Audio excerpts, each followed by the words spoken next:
Libra, and welcome to Timsy Naked Tarot. Today we're going to be doing a reading for you. It's going to be a 3-card draw, basically what I call a Timsy's 5-minute fancy. The idea is I keep these videos under 5 minutes or 5-minute mark, but in reality they rarely do. Right, both packs have been pre-shuffled and ready for cutting and reshuffling. We will put in another energy. This will be the person we're doing the reading on for you, obviously, Libra. And this person is an Ace of Spades. You've probably got that song going around in your head as well now. The Ace of Spades will be a very much younger air sign. We'll be talking 5 of Wands at the bottom. We'll be talking sort of like parent-child type age gap, at least. Okay, and we've got the 9 of Wands afterwards. So 5 of Wands is a little bit of strife, quarrelling, conflicts, and the 9 of Wands is a little bit of putting up an emotional wall. So are you having troubles with this person? Are they having troubles with you? This is actually starting to sound like a parent-child dynamic already, isn't it? Okay then, right. So the first card we'll draw will be how this person felt about you. The next card will be how they currently feel about you. And the last card will be what the future holds. And then we'll put a couple of clarifiers over each one. Okay, so we have got the King of Swords, the overall Emperor. The overall energy is the Emperor card. The Emperor card being like all the kings rolled into one.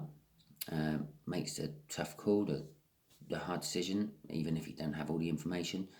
But it's also a little bit conflicted all the time because he's all 4 kings rolled into one, and they all want different things. So I'm feeling that's actually one of the ways they feel about you. They feel that you, Libra, are the Emperor. King of Swords. Well, the King of Swords is sort of intimidating. They've always felt a little bit intimidated by you. They do hold you in high ideals, but they're also like a little bit emotionally cold from you, or they were. 5 of Swords would be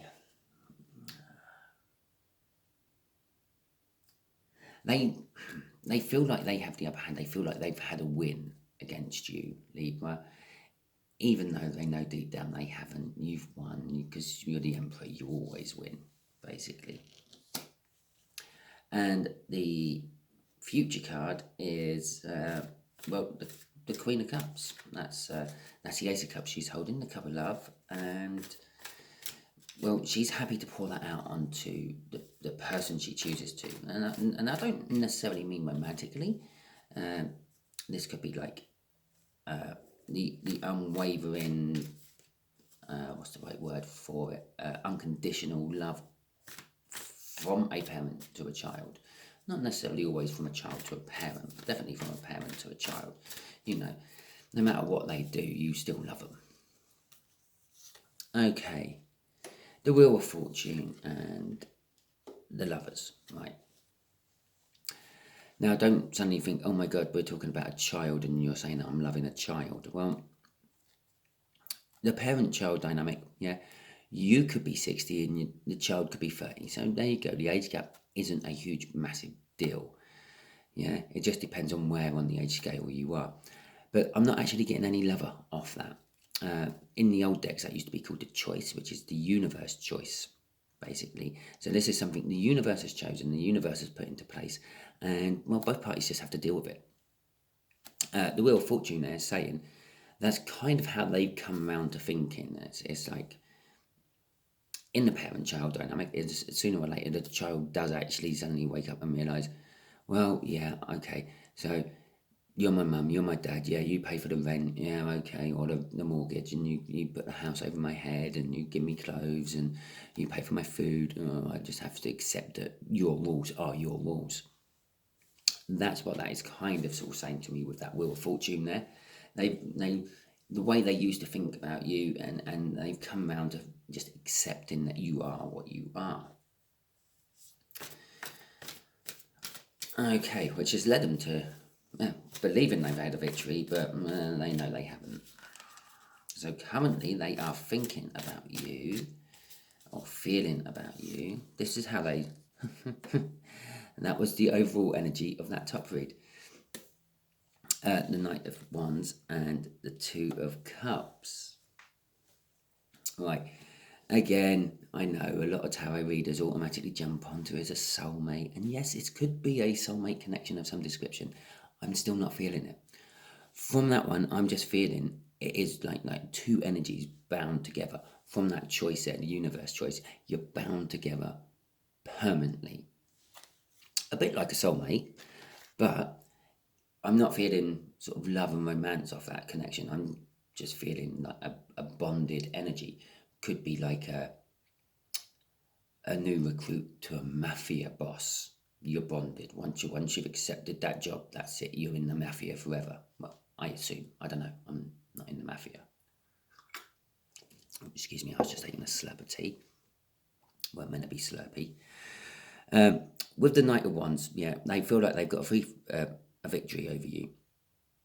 And they come charging in with their passion for whatever they're passionate about. They're telling you about it. And they're not really worried about the consequences, because they know, because of this change in the way of thinking they had up there, they know that, well, you're just going to accept it sooner or later. So it could be some sort of possibly. I'm just going to stick with the parent-child situation. They come in to tell you that they might love the same sex, or they've got someone pregnant, or any of those sort of things. They don't like their job they're in, and they're going to jack it in and go to university when they're 24. Yeah, any of those things, Libra, this could be. And they know that you might not like it. You might go arsey about it and point out all the good and the bad and everything, but they know that because of the connection, you're just going to accept it and support them with it. That's what I feel off that Two of Cups. And talking about like possibly going to university at the age of 24 and things like that, we had the Knight of Cups at the bottom of that, and it said the Knight of Cups looks into that cup of that Ace of Cups he's holding, and he sees the future the way he wants it in the reflection of that cup, his future. When I say his, it's a knight. So it is something sort of like big change in the future, will change the future a lot. Whatever this message, this passionate message is coming in for you. Seven of Swords, a Thief in the Night, and the Ten of Pentacles. Okay, well, that's quite easy.